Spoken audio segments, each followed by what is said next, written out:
Hello friends, welcome to IQ Gyan. तो आज हम 26 मार्च का हिंदू न्यूज़पेपर एनालिसिस देखेंगे। तो इसमें हम एडिटोरियल और जो इम्पोर्टेंट न्यूज़ दोनों को कवर करेंगे। तो आपने इस चैनल को अगर सब्सक्राइब नहीं किया, जरूर सब्सक्राइब कर लें और अपने नोट्स को जरूर बनाएं। यहाँ पर जो भी इम्पोर्टेंट टर्म्स हैं जिसको हम डिफाइन करेंगे, उसका आप अपने नोटबुक में या सॉफ्ट कॉपी में, हार्ड कॉपी में आप जरूर उसको नोट कर लें। तो पहला जो आपका आर्टिकल है, why no decision on list sent back collegium, Supreme Court ask government. तो ये बेसिकली जो सुप्रीम कोर्ट जुडिशरी अपॉइंटमेंट जो होता है सुप्रीम कोर्ट या हाई कोर्ट के जजेस का, उसके लिए कॉलेजियम जो है ये बेसिकली एक सुप्रीम कोर्ट और हाई के जजेस का एक बेसिकली ग्रुप है जो कि लिस्ट भेजता है सेंट्रल गवर्नमेंट को कि आप जो है इन जजेस को अपॉइंट कीजिए। अपॉइंटमेंट का जो लेटर है वो निकालती है सेंट्रल गवर्नमेंट। तो इसी पे सुप्रीम कोर्ट ने कहा कि हमने कुछ है ना 55 रिकमेंडेशंस भेजे थे लास्टली, जो कि अभी कॉलेजियम ने भेजा था, जो कि अभी तक पेंडिंग है तकरीबन 6 महीने से 1 साल से। तो इसको लेकर के इन्होंने बोला है कि आप क्या कर रहे हैं, इसका अपना रिपोर्ट सौंपिए। तो ये बेसिकली कॉलेजियम सिस्टम क्या है ये आप जानना चाहिए आपको। ये जो पॉलिटी में कॉलेजियम सिस्टम बेसिकली जो है सिस्टम अपॉइंटमेंट और ट्रांसफर दोनों के लिए कॉलेजियम सिस्टम एक तरह से ग्रुप ऑफ जजेस का है जो कि डिसाइड करते हैं कि किसको अपॉइंट किया जाना है, और ट्रांसफर जजेस का जो होता है एक हाई कोर्ट से दूसरे हाई कोर्ट में, उसका सब जो डिसीजन होता है कॉलेजियम सिस्टम के थ्रू होता है। ये जो है ये बेसिकली जो सिस्टम है ये कॉन्स्टिट्यूशन में मेंशन नहीं है, ना ही किसी पार्लियामेंट के एक्ट में मेंशन है, बट ये सुप्रीम कोर्ट के अपने ही जजमेंट के थ्रू, जिसको हम कहते हैं फर्स्ट जज केस, सेकेंड जज केस और थर्ड जज केस। तो इन 3 जजमेंट के थ्रू ये प्रोसेस है उभर के आया है, इवॉल्व हुआ है, ये प्रोसेस अब डिफाइन हुआ है। इन 3 जजमेंट में कोर्ट ने अपना डिसीजन लिया था कि कैसे अपॉइंटमेंट होगा हाई कोर्ट और सुप्रीम कोर्ट के जजेस का। तो ये उसी के का बेसिकली एक सिस्टम है कॉलेजियम सिस्टम। तो ना ही कॉन्स्टिट्यूशन में कहीं मेंशन है, ना ही किसी एक्ट पार्लियामेंट के एक्ट में मेंशन है। ये सुप्रीम कोर्ट का कॉलेजियम होता है जो सुप्रीम कोर्ट के जजेस के अपॉइंटमेंट करने के लिए बेसिकली सुप्रीम वो उसमें उसको हेड करते हैं चीफ जस्टिस ऑफ इंडिया, और उसमें 4 और जो सीनियर मोस्ट जज होते हैं सुप्रीम कोर्ट के, वो उसमें मेंबर होते हैं। हाई कोर्ट के कॉलेजियम की बात करें तो उसमें चीफ जस्टिस होते हैं, और वहाँ के चीफ जस्टिस हाई कोर्ट के, और 4 सीनियर मोस्ट जज उस कोर्ट के, उस हाई कोर्ट के। तो ये वहाँ का कॉलेजियम है। जो नेम्स जो है recommended for appointment bye HC collegium, अगर सुप्रीम हाई कोर्ट का कॉलेजियम को नेम रिकमेंड करता है तो वो गवर्नमेंट जाता है, जब वो CGI और सुप्रीम कोर्ट के कॉलेजियम के बाद ही गवर्नमेंट के पास जाता है ये नाम जो रिकमेंडेशन का। तो यहाँ से आपका पास होगा हाई कोर्ट कॉलेजियम का, उसके बाद वो सुप्रीम कोर्ट के कॉलेजियम के पास जाएगा, उसके बाद वो गवर्नमेंट के पास जाएगा कि आप इनको अपॉइंट कीजिए। तो इसमें गवर्नमेंट का रोल क्या है बेसिकली अगर देखा जाए तो गवर्नमेंट का रोल जो है लिमिटेड है। अगर किसी लॉयर को जज के रूप में एलिवेट किया जाता है, सुप्रीम कोर्ट या हाई कोर्ट का जज बनाया जाता है, उस केस में गवर्नमेंट जो है बेसिकली IB के थ्रू इंक्वायरी कंडक्ट करा सकती है उस लॉयर के अगेंस्ट कि भाई उनका ना ट्रैक रिकॉर्ड कैसा है, इंटीग्रिटी कैसा है, वो सही है कि नहीं है। तो उस केस में जो है गवर्नमेंट इंक्वायरी जो है कंडक्ट करा सकती है। इसके अलावा ऑब्जेक्शन भी गवर्नमेंट रेज करती है कभी कभी, या फिर क्लैरिफिकेशन भी लेती है। कॉलेजियम मान लीजिए कुछ 10 नामों को रिकमेंड किया है कि आप जजेस को अपॉइंट कीजिए इनको, तो अगर सेंट्रल गवर्नमेंट को लगता है कि नहीं इसमें कुछ जजेस का प्रीवियस ट्रैक रिकॉर्ड ठीक नहीं है, कुछ चार्जेस हैं, तो उसमें जो है ऑब्जेक्शन भी सेंट्रल गवर्नमेंट जो है देती है सुप्रीम कोर्ट के कॉलेजियम को कि भाई आप इन नामों को रिकंसीडर करें, हमारा जो है हमारे पास ये ऑब्जेक्शंस आया है इनके अगेंस्ट में, तो इनको आप क्लैरिफाई करें, फिर से नाम रिकंसीडर करें। लेकिन अगर कॉलेजियम चाहे तो उन्हीं नामों को फिर से रिकमेंड करके भेज सकता है। अगर ऐसा होता है कि दोबारा वो उन्हीं नामों को भेजता है तो वो जो बेसिकली गवर्नमेंट के ऊपर बाइंडिंग हो जाएगा, गवर्नमेंट को उन्हीं को ही अपॉइंट करना पड़ेगा, गवर्नमेंट किसी और को अपॉइंट नहीं कर सकती है। तो फाइनल जो डिसीजन एक तरह से कहें तो कॉलेजियम के पास ही है, बट गवर्नमेंट उसमें क्लैरिफिकेशन एक बार ले सकती है। इसके बाद सुप्रीम कोर्ट कॉलेजियम बेसिकली उसको रिकंसीडर करता है अपने यहाँ, देखता है कि ऑब्जेक्शंस जो रेज किए गवर्नमेंट ने वो सही है या गलत है, उसके बाद फिर नामों को फिर से भेजा जाता है। तो अब हम देखते हैं सुप्रीम कोर्ट के जजेस का अपॉइंटमेंट कैसे होता है। तो सुप्रीम कोर्ट का अगर चीफ जस्टिस ऑफ इंडिया की बात करें, इसको मैंने कल ही कवर किया था, कल के हिंदू एनालिसिस में। तो अभी जो नए जज होने वाले हैं अभी चीफ जस्टिस ऑफ इंडिया, तो उनका अपॉइंटमेंट प्रोसीजर कैसे होगा ये हमने डिटेल में कवर किया था कल, आप उस आर्टिकल को देख सकते हैं, उस वीडियो को। तो उसमें जो है जो अभी CGI जैसे अभी जो बोल रहे हैं CGI, तो वो जो है बेसिकली नए सीजीआई का नाम रिकमेंड करेंगे, जो बेसिकली सीनियर मोस्ट जज होते हैं। सीनियरिटी की क्या परिभाषा, सीनियरिटी एज के बेसिस पर नहीं होता है, ये आप ध्यान रखें। इसका मैंने कल डिटेल बताया था आपको। तो सीजीआई जो आउटगोइंग सीजीआई, जो भी सीजीआई रिटायर होने वाले हैं, वो नए चीफ जस्टिस ऑफ इंडिया का रिकमेंड करेंगे नाम गवर्नमेंट को कि इनको आप चीफ जस्टिस ऑफ इंडिया बनाएं बेस्ड ऑन सीनियरिटी। इसमें कुछ नहीं है कि आप किसी और जज का रिकमेंडेशन दे सकते हैं। बाकी जजेस की बात करें सुप्रीम कोर्ट के जजेस के अपॉइंटमेंट का, तो ये प्रोसेस जो है सीजीआई इनिशिएट करते हैं। उसके बाद जो कॉलेजियम मेंबर्स है, जो हमने देखा 4 सीनियर मोस्ट जज का जो मेंबर है, वो उसके साथ कंसल्टेशन होता है। इसके साथ ही साथ सीनियर मोस्ट जज of the court hailing from high court to which the recommended person belongs. तो मान लीजिए जो जज हैं basically chief justice of high court जो है, उन्हीं को अगर आप देखें तो सुप्रीम कोर्ट का जज अपॉइंट होते हैं वो। तो जिस हाई कोर्ट से वो बिलोंग करते हैं, तो वहां के जो सीनियर मोस्ट जज है इनको हटा करके, तो उनसे भी कंसल्ट किया जाता है इनके बारे में।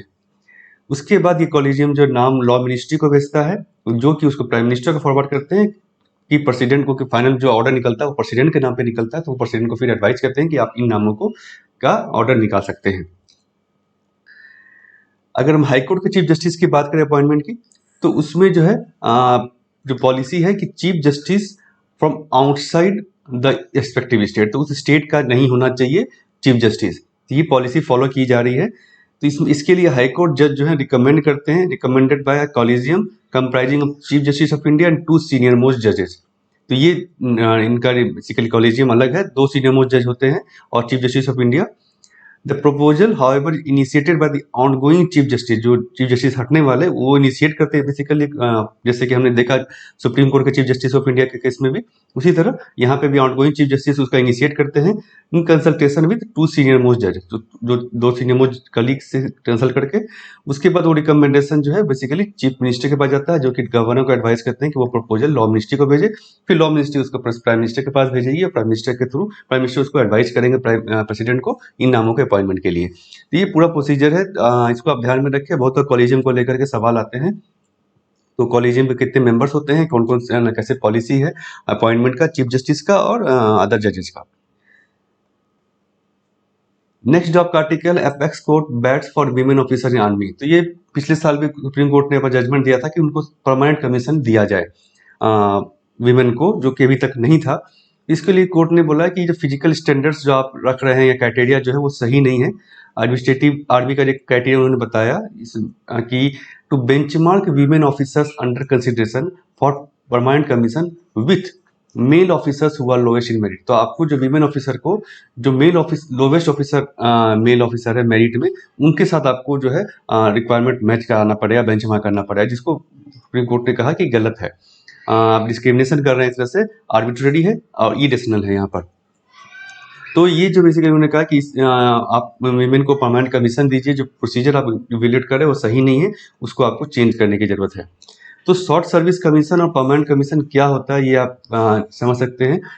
तो यहाँ जो शॉर्ट सर्विस कमीशन की बात करें जो वीमेन को अभी तक है, उसमें जो है बेसिकली आपको 10 साल के लिए कमीशन होते हैं आप आर्मी में या आर्म्ड फोर्सेज में, जो कि 14 साल तक एक्सटेंडेबल है, मतलब 10 + 4 ईयर्स तक आप सर्व कर सकते हैं आर्मी में। 10 साल के बाद आपको ऑप्शन दिया जाता है। लेकिन अभी जो है वीमेन को रेस्ट्रिक्टेड है, कुछ स्पेसिफाइड स्ट्रीम्स में ही वो उनको इनका अपॉइंटमेंट होता है, जो कि कॉम्बैट बेसिकली कॉम्बैट रोल्स को हटा करके जो बाकी स्ट्रीम्स है, जैसे सिग्नल हो गया, इंटेलिजेंस हो गया, उनमें ही उनको अपॉइंट किया जाता है कॉम्बैट रोल्स में, जैसे कि इन्फेंट्री, आर्मर्ड कॉर्प्स में इसमें इसको नहीं किया जाता है। तो वीमेन ऑफिसर्स और उसके अलावा कमांड अपॉइंटमेंट से भी उनको वंचित रखा जाता है, उनको नहीं अपॉइंट किया जाता, कमांड पोजीशन नहीं दी जाती बहुत बार। And could not qualify for government pension, क्योंकि 20 साल की सर्विस चाहिए आपको पेंशन करने के लिए। गवर्नमेंट में पेंशन के लिए आपको 20 साल की सर्विस चाहिए, जबकि यहाँ पे आपको 14 साल का ही टर्म मिल रहा है। तो आपको जो हटने के बाद आपको पेंशन भी मिलता नहीं है। शॉर्ट सर्विस कमीशन का मतलब होता है कि जैसे हमने कहा कि लिमिटेड है पीरियड, आपका 14 साल का पीरियड है। परमानेंट कमीशन मतलब जब तक आप रिटायर नहीं करते तब तक आप आर्मी में सर्व कर सकते हैं, आपकी आर्म्ड फोर्सेज में आप सर्व कर सकते हैं। तो एसएससी यूजुअली जैसे हमने कहा 14 साल का होता है। 10 साल के बाद आपको ऑप्शन मिलता है कि आप 4 साल एक्सटेंशन करना चाहते हैं या परमानेंट कमीशन में जाना चाहते हैं। लेकिन परमानेंट कमीशन अभी तक जो है सिर्फ मेन के लिए है, वीमेन ऑफिसर्स के लिए गवर्नमेंट जो है क्राइटेरिया जो लेके आई है, वो जो हमने देखा अभी सुप्रीम कोर्ट ने उसको इरेशनल करार दिया है। नेक्स्ट आपका एडिटोरियल है। Here is why electoral bonds scheme must go. तो ये बेसिकली जो इलेक्टोरल बॉन्ड को लेकर सुप्रीम कोर्ट ने अभी एक पिटीशन दायर भी है, उसको सुप्रीम कोर्ट ने सेंटर से जवाब मांगा है कुछ पॉइंट्स पे। तो इस पे मैंने कवर भी किया था इलेक्टोरल बॉन्ड्स आखिरकार है क्या डिटेल में। तो उसी का इन्होंने कुछ निगेटिव पॉइंट बेसिकली बताया है कि कैसे इलेक्टोरल बॉन्ड सही नहीं है। तो इलेक्टोरल बॉन्ड जो बेसिकली बहुत डोमिनेंट मेथड रहा है पॉलिटिकल पार्टी के फंडिंग के लिए, अगर लास्ट 3 सालों में हम देखें, तो इन्होंने कहा कि डेमोक्रेसी का मतलब होता है कि सिटीजन जो वोट दे रहा है उसको सारे नॉलेज होने चाहिए, right to do so, full and complete information उसके पास होनी चाहिए, तभी वो सही जजमेंट ले पाएगा किसी भी कैंडिडेट या पॉलिटिकल पार्टी के लिए। तो लेकिन क्योंकि उसके पास अगर हम देखें तो पॉलिटिकल फंडिंग का तो उसके पास है नहीं, तो ये इनकम्प्लीट इन्फॉर्मेशन एक तरह से हो गया, आपने उसको कंप्लीट इन्फॉर्मेशन नहीं दिया, तो ये गलत है। तो यहाँ money is the most effective way of buying policy. तो मनी से आप जैसे कॉर्पोरेट जो है पॉलिसी खरीद सकते हैं, पॉलिसी को चेंज करा सकते हैं, रेगुलेटरी जो इन्वायरमेंट है उसको कैप्चर कर सकते हैं, जैसे कौन ऑफिसर रहेगा, कैसा रेगुलेटरी इन्वायरमेंट होगा, वो सारा कुछ जो है आप पॉलिटिकल फंडिंग के थ्रू कॉर्पोरेट जो है उसको कंट्रोल कर सकते हैं। तो ये चीज़ें गलत है, इसीलिए पॉलिटिकल फंडिंग को जो है उसको ट्रांसपेरेंट होना चाहिए। और इसके अलावा यहाँ पे उन्होंने सुप्रीम कोर्ट का एक जजमेंट कहा है कि सुप्रीम कोर्ट ने पहले कहा था राइट टू नो जो है ये in context of election is integral part of right to freedom of expression. तो right to freedom of expression जो हमारा फंडामेंटल राइट्स है उसी का एक इंटीग्रल पार्ट है right to know. Right to know मतलब हमारे पास इंफॉर्मेशन होनी चाहिए। जैसे कि पॉलिटिकल फंडिंग का अगर हम कहें तो हमें पता ही नहीं है कि किसने पहली बार तो फंड किया और किसको फंड किया, तो ये हमें नहीं पता है। कॉर्पोरेट किसने फंड किया, आपने कितना फंड किया, हाउ मच, और किस पॉलिटिकल पार्टी को, ये सारा कुछ इन्फॉर्मेशन पॉलिटिकल पार्टी, ये सारी इन्फॉर्मेशन जो पब्लिक के पास या सिटीजन के पास नहीं है, जो कि एक तरह से हम इन्फॉर्मेशन नहीं होने के कारण हमारा फ्रीडम ऑफ एक्सप्रेशन है वो कहीं ना कहीं पूरी तरह से फुलफिल नहीं हो रहा है। अगर डेमोक्रेसी को थ्राइव होना है तो रोल ऑफ मनी जो है उसको हमें रोकना होगा पॉलिटिक्स में इन्फ्लुएंस करने से। बहुत सारे एडवांस कंट्रीज जैसे उन्होंने कहा कि वहाँ पे क्या पब्लिक फंडिंग होता है, यहाँ पे भी बहुत आपने सुना हुआ डिबेट में कि पब्लिक फंडिंग ऑफ इलेक्शन।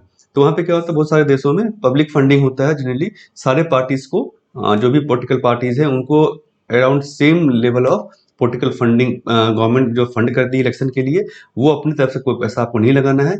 और इससे क्या होगा कि एक तो बहुत पॉलिटिकल पार्टीज के बीच में पैरिटी रहता है, ऐसा नहीं कि रूलिंग पार्टी के पास ज़्यादा पैसा है, अपोजिशन के पास कम पैसा है, तो वहाँ पे आप पैरिटी लेके आ रहे हैं।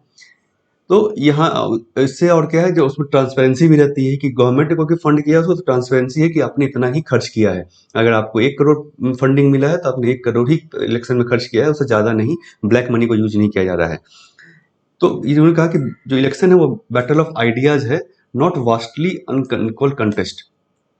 तो आइडिया का बैटल एक तरह से इलेक्शन कि आपने जो आप आइडिया लेके गए हैं, राइट विंग लेफ्ट विंग जो भी आपका आइडिया है, जो आपका मैनिफेस्टो बताता है, उसके बेसिस पे पब्लिक वोट करे, ना कि आपका रिसोर्स आप यूटिलाइज करके वोटिंग को इन्फ्लुएंस करे। ऐसा नहीं होना चाहिए इलेक्शन में। इसके अलावा बहुत सारे देशों में जो कैप और लिमिट है financial contributions to political party, ये होना चाहिए। यहाँ पे बेसिकली नहीं है जो कि कितना आप पॉलिटिकल पार्टी को फंड कर सकते हैं। इलेक्टोरल बॉन्ड जो है यहाँ पे बताया कि सारा जो पहले लिमिट था आपका कि 7.5% जो है आप यहाँ पे था पहले 7.5% ही आप जो है कोई कॉर्पोरेट जो है अपना प्रॉफिट का दे सकता है। अभी इस लिमिट को भी हटा दिया गया है। तो ये सब चीज़ें जो लिमिट जो हटा दी गई ये गलत है। आप ज़्यादा फंडिंग किसी पॉलिटिकल पार्टी को कर सकते हैं आपको ताकि पॉलिसी जो आपके फेवर में आए। इन्होंने सिमेट्री, उसके अलावा एक दूसरा उन्होंने बताया क्या जो डिमेरिट है इलेक्टोरल बॉन्ड में, एसिमेट्री ऑफ इन्फॉर्मेशन। क्योंकि ये स्टेट बैंक ऑफ इंडिया के थ्रू होता है तो गवर्नमेंट के पास पावर है, जो रूलिंग पार्टी है मतलब क्या कहते हैं, उनके पास पावर है कि वो जान सके कि किस किस कॉर्पोरेट ने अपोजिशन पार्टी को डोनेट किया है या किस अदर पार्टी को डोनेट किया है। तो जैसा कि हम देखते हैं जो इल्जाम लगता है, जो आपका जो होता है कि इन्वेस्टिगेटिव एजेंसीज का आप मिसयूज कर रहे हैं, तो इसको मिसयूज करके रूलिंग पार्टी जो है उस कॉर्पोरेट के अगेंस्ट में या पॉलिटिकल पार्टी के अगेंस्ट में एक्शन ले सकती है, कुछ मतलब कि वेंडेटा पॉलिटिक्स जो है वो चला सकती है। तो ये गलत है, एक तरह से एसिमेट्री है। रूलिंग पार्टी को तो पता है किसने किसको वोट कितना फंडिंग दिया है, लेकिन अपोजिशन को नहीं पता है कि भाई कितना इस कॉर्पोरेट ने किसको कितना फंडिंग किया है। तो ये गलत है एक तरह से। दूसरा इन्होंने पॉइंट जो रेज किया है, पहला तो हो गया एसिमेट्री एनोनिमिटी का, दूसरा हो गया आपका एसिमेट्री ऑफ इन्फॉर्मेशन का। तो बेसिकली यही 2 पॉइंट इन्होंने रेज किया यहाँ पर। तो गवर्नमेंट का क्या कहना है कि ये ना हम ब्लैक मनी को रोक रहे हैं इलेक्टोरल बॉन्ड्स के थ्रू, तो इन्होंने बताया basically black money has do with donor anonymity. तो एनोनिमिटी आपने क्यों रखा है? अगर ब्लैक मनी को हटाना चाहे तो एनोनिमिटी आपने क्यों रखा है? तो मेक उसके बाद डोनेशन जब आप लिमिटलेस रख रहे हैं तो ये और सिटीजन्स को कोई इन्फॉर्मेशन नहीं है, तो ये गलत चीज़ें हैं। ब्लैक मनी को इस तरह से आपको इन चीज़ों को खोल देना चाहिए। एनोनिमिटी नहीं होनी चाहिए, किसने किसको डोनेट किया ये पब्लिक में होना चाहिए और लोगों को भी इसका अवेयर अवेयर होना चाहिए। इसके अलावा इलेक्टोरल बॉन्ड्स में फॉरेन डोनेशन भी अलाउ है। इससे क्या होगा कि जो सेल कंपनियां हैं बहुत सारी जो है ना फॉरेन, आप कहते हैं रूट ट्रांसफर फंडिंग होता है, जो ट्रांसफर प्राइसिंग जो होता है उसको यूज करके, या सेल कंपनियां जो है जो किसी पेपर में एग्जिस्ट करती हैं, वो अपना जो प्रॉफिट जो पैसा जो है लगा सकती है पॉलिटिकल पार्टीज को, ताकि वो पॉलिसी जो अपने फेवर में कर सके। तो ये राइट टू नो का इन्होंने बेसिकली बताया है। ये हमारा जो है अनकैपिंग जो है और स्ट्रक्चरल बायो जो इसके हमारा इक्वलिटी बिफोर लॉ और जो फंडामेंटल राइट्स है हमारा, उन दोनों को ही ये अफेक्ट करता है, एक तरह से उसके सिंक में नहीं है। यहाँ पे लास्ट में इन्होंने कहा कि कोर्ट का दायित्व तो बनता है कि वो इसमें डिसीजन ले। 2018 में भी एक इसके अगेंस्ट में केस फाइल हुआ था, पिटिशन हुआ था कि इसको रोकने के लिए, बट उस समय से अभी तक कोर्ट में हियरिंग कुछ नहीं हुई है। तो ये कोर्ट का दायित्व है, क्योंकि इंडिपेंडेंट ऑर्गेनाइजेशन एक तरह से रेफरी की तरह काम करता है, कॉन्स्टिट्यूशन का प्रोटेक्शन उसके हाथ में है। तो कोर्ट का दायित्व बनता है कि इन चीज़ों को देखे और इसमें बेसिकली एक सही डिसीजन लेके आए।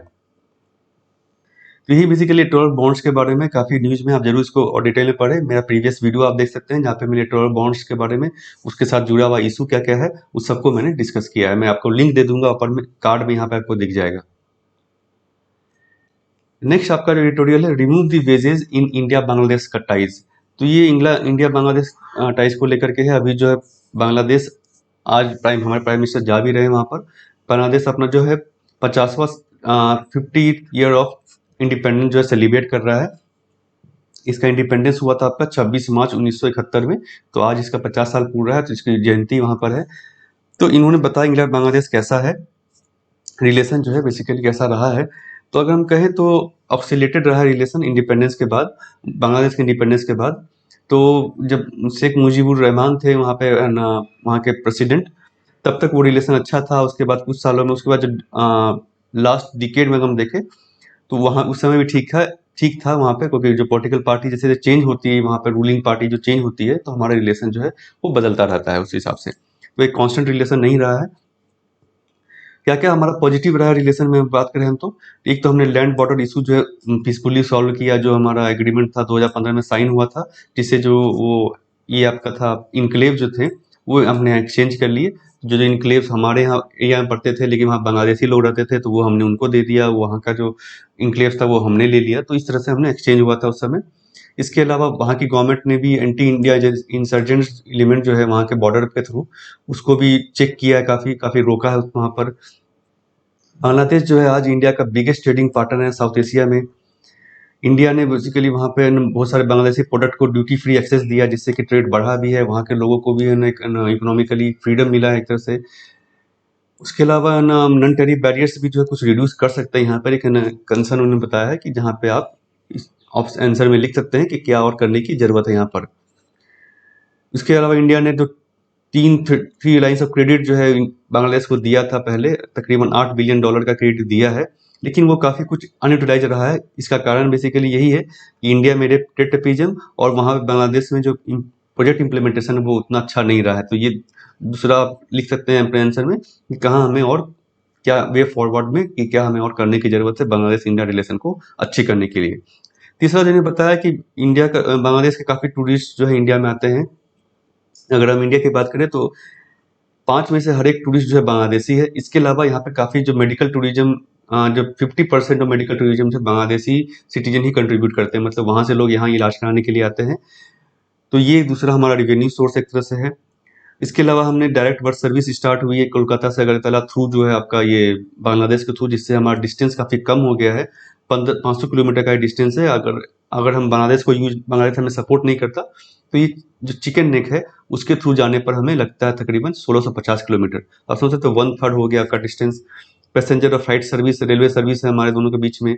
रिसेंटली अभी जो एक मैत्री सेतु जो है वो उसको इनॉग्रेट किया है गवर्नमेंट ने, जो कि इंडिया में आपका सबरूम और बांग्लादेश में रामगढ़ को कनेक्ट करता है। तो ये सब चीज़ें पॉजिटिव है जिस इंडिया बांग्लादेश रिलेशन में। इसके अलावा बांग्लादेश ने जो है शिपमेंट ऑफ गुड्स भी अलाउ किया इसके मोंगला और चित्तगोंग पोर्ट से, चित्तगोंग सी पोर्ट भी जिसे कहा जाता है। इससे क्या फायदा हुआ इंडिया को? तो इंडिया का जो लैंडलॉक्ड स्टेट्स है, आपका आसाम हो गया, मेघालय हो गया, त्रिपुरा हो गया, इनको जो है वाटर रूट्स मिला है। तो वाटर रूट को यूज करके वो अपना ट्रांसपोर्ट कर सकते हैं, या वाटर रूट को यूज करके वो वहां से जो इंडिया में वो डिस्टेंस जो उनका कम हो जाएगा बेसिकली। अब हम बात करते हैं और क्या क्या जो कंटेंशन इशू अभी भी हैं। तो दो तो हमने देखा जहाँ पे हम काम कर सकते हैं। तो उसके अलावा टिस्टा वाटर जो शेडिंग है वो अभी तक नहीं हुआ है। काफ़ी ऑब्जेक्शंस बहुत बार आए हैं, स्पेशली जो वेस्ट बंगाल स्टेट के थ्रू। दूसरा है आपका बॉर्डर किलिंग, ये तो एक हो गया। दूसरा आपका बॉर्डर किलिंग, तो बहुत सी बार होता है ना, जो लोग जो इंसर्जेंट्स होते हैं बेसिकली इलीगली जो है वो बॉर्डर क्रॉस करना चाहते हैं, तो उसको बॉर्डर सिक्योरिटी फोर्स फायर करके वो वहाँ पे डेथ हो जाता है उनका। तो वो जो है उस वो काफ़ी एक बॉर्ड इशू है, क्योंकि वो बेसिकली सिटीजन होते हैं बांग्लादेश के। तो उनका मानना जो बेसिकली हमारा जो टाइज को, हमारे जो रिलेशन है उसको खराब करता है। 2020 की बात करें तो highest number of border shooting हुआ यहाँ पर। बेसिकली ये सिविलियंस होते हैं जो कि कैटल ट्रेडर्स होते हैं, तो इलीगली क्रॉस करना चाहते हैं, तो जिसमें वो फायरिंग में मारे जाते हैं। इसका सॉल्यूशन यही है कि भाई आप है ना जो उसको अरेस्ट करें, उस तरह से किलिंग को हमें स्टॉप करना चाहिए।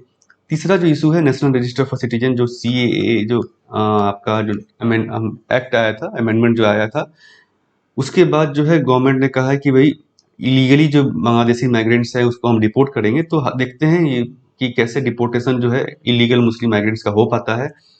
बांग्लादेश का रिएक्शन क्या होगा उस समय, वो कितने सारे अगर आप लोगों को वहाँ भेजेंगे तो वहाँ की इकोनॉमी पे भी असर पड़ेगा।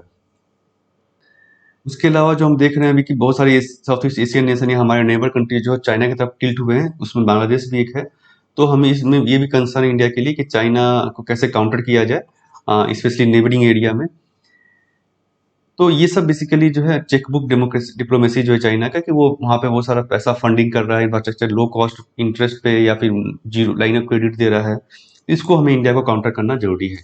तो ये बेसिकली हो गया पॉजिटिव। यहाँ पे कुछ कुछ है क्या इंडिया के साथ रिलेशन पॉजिटिव रहा है, क्या क्या और करने की जरूरत है, और क्या क्या कंसर्न्स है नेगेटिव जो आपका यहाँ पे देखा आपने। तो इन सब चीजों को आप आंसर में अपने लिख सकते हैं डिटेल में। नेक्स्ट आपका आर्टिकल है फास्टर सूनर, एडिटोरियल ही है ये। बेसिकली जो है वैक्सीनेशन के लिए उन्होंने सजेशन दिया कि वैक्सीनेशन को हमें फास्ट करना चाहिए।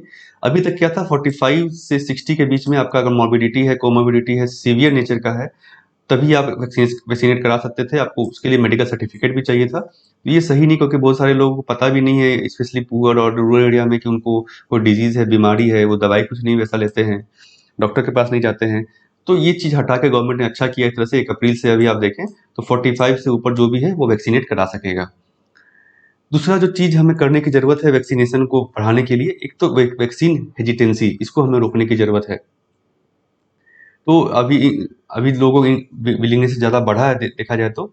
उसके अलावा जो गवर्नमेंट ने किया है कि 2 डोजेस के बीच में गैप बढ़ाने से इससे क्या होगा, शॉर्टेज जो वैक्सीन का वो हमारा कम हो जाएगा। क्योंकि अभी जो पहले क्या था 4 टू 6 वीक्स था डिफरेंस, आपको पहला डोज के बीच में, फर्स्ट डोज और सेकेंड डोज के बीच में आपको 4 से 6 हफ्ते का डिफरेंस है ना गवर्नमेंट दे रही थी।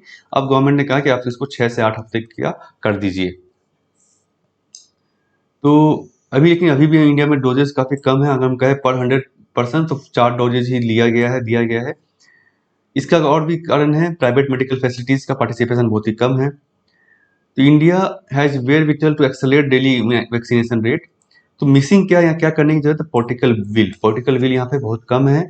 हम जो एब्सेंट टारगेट, कुछ टारगेट नहीं है स्पेशली कि ना इतना पीरियड में हमें इतना करना है। और अवेयरनेस बिल्डिंग एक्सरसाइज भी जो हमारा उतना अच्छा नहीं है। अवेयरनेस रिगार्डिंग वैक्सीन सेफ है, वैक्सीन साइट्स के बारे में अवेयरनेस कराना, और उसके बाद वॉकिंग्स का हमको स्टार्ट करना चाहिए कि आप जाइए हॉस्पिटल में और डायरेक्टली आके वैक्सीन लगा लीजिए। आपको कोविन ऐप जो है इसके थ्रू या रजिस्ट्रेशन के थ्रू जाने की जरूरत नहीं है। तो इन सब चीज़ों को हमें करने की जरूरत है, ताकि वैक्सीन जो आपका इम्यूनाइजेशन है वो और बढ़ सके, रफ्तार पकड़ सके।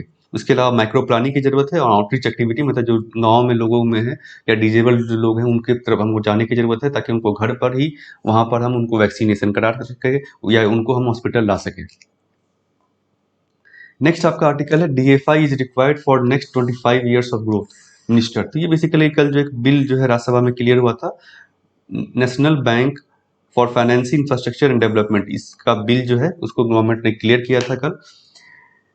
तो ये बेसिकली जो है प्रिंसिपल डेवलपमेंट फाइनेंसिंग इंस्टीट्यूशन होगा इंफ्रास्ट्रक्चर फाइनेंसिंग के लिए। तो डेवलपमेंट फाइनेंसिंग इंस्टीट्यूशन क्या है, इसको मैंने ऑलरेडी कवर किया है। ये बेसिकली जो है नॉट अ बैंक है, एक तरह से फाइनेंसिंग इंस्टीट्यूशन है जो कि लेंड करता है सिर्फ इंफ्रास्ट्रक्चर को फाइनेंस करने के लिए, बैंक बड़े amount of loan longer period of time.